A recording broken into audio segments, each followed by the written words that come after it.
ভাই বসেন না, বসেন না। ভাই বসেন।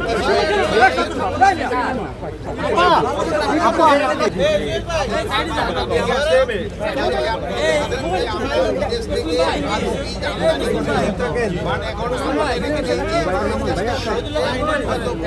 আমাদের আলু বীজ আমদানি করতে হবে।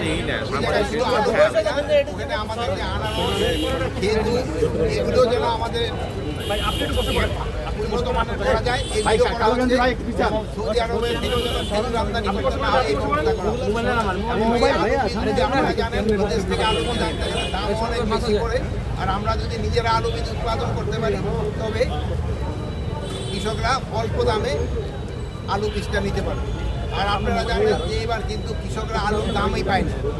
এই আলুর দাম না পাওয়ায় ভবিষ্যতে আমরা হয়তো আলু বলতেই যাব। এই জন্য আমরা একটা চিন্তা ভাবনা করছি, সরকারি পর্যায়ে কৃষকদের থেকে আমরা আলু ক্রয় করবো এবং আলুর একটা দামও আমরা নির্ধারণ করে দিব কোল্ড স্টোর পর্যায়ে। যেহেতু মিডলম্যানরাই অনেক সময় অনেক বেশি টাকা পেয়ে যায়, বাট কৃষকরা টাকা পায়, কৃষকরা যেন টাকা পায় এই জন্য ব্যবস্থা করা। আর এই থানাটা আসার উদ্দেশ্য হলো যে আমাদের সবচেয়ে বেশি ট্রাভেলসাম এরিয়া হলো মোহাম্মদপুর এবং মিরপুর। এই জায়গায় এই সন্ত্রাসী কর্মকাণ্ড অন্যান্য জায়গা থেকে একটু বেশি। এটাকে কীভাবে কন্ট্রোলের ভিতরে আনা যায় এই জন্য আমি আপনাদের সাহায্য এবং সহযোগিতা চাপ। আপনারা আমাদের সব সময় সাহায্য এবং সহযোগিতা করে আসছেন। আপনারা যদি ঠিকভাবে কারেক্ট রিপোর্টিংও করে আসছেন, ঠিকভাবে এভাবে করে গেলে আমরা কিছুদিনের ভিতরে এটা নিয়ন্ত্রণের ভিতরে নিয়ে আসছি। থানা হইল না এখানে আমাদের 25টা থানার ভিতরে 25টা থানাই ভাড়ার ভিতরে আছে।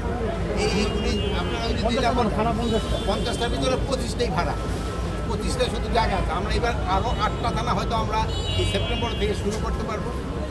আপনারা জানেন যে ঢাকায় কিন্তু জায়গার স্বল্পতা খুবই, এই জন্য অনেক সময় অনেক জায়গায় পাওয়া যায়। স্যার প্রশ্ন ছিল স্যার, আপনি বীজের কথা বলেছেন, আলু বীজ করা হবে, আপনি সৌদি খেজুরের কথা বলেছেন স্যার। সৌদি আরবের খেজুর এখন সব জায়গায় চাষাবাদ হচ্ছে, অনেক বেড়ে গেছে। যারা চাষ করছে, যারা করছে তারা মূলত ব্যবসাটা করে হচ্ছে চাষার ব্যবসা। তো এই জায়গাটা সরকারি পৃষ্ঠপোষকতা স্যার, আপনার অনেকে প্রতারিত হতে সরকারি পৃষ্ঠপোষকতা এখানে দেওয়া সম্ভব কিভাবে সেটা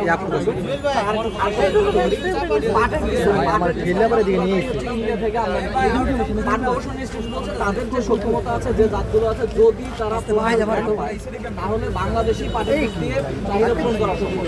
এই বিষয়ে আপনাদের আপনি তো আমার তো দাঁড়ালেন দাঁড়ান ট্রেন তো নিবেন না। আমাদের এখানে যদি পাটের বীজটা গেম উৎপাদন করতে গেলে ওই পাটটা কিন্তু পাটটা আমাদের যেসব কাটে কিন্তু পাটের ফুলও আসে না। ওই পাটটা কিন্তু পুরা রেখে দিতে হবে, পাতাটা এইটা হবে, ফলটা হবে, ওইটা কিন্তু পাকাতে হবে।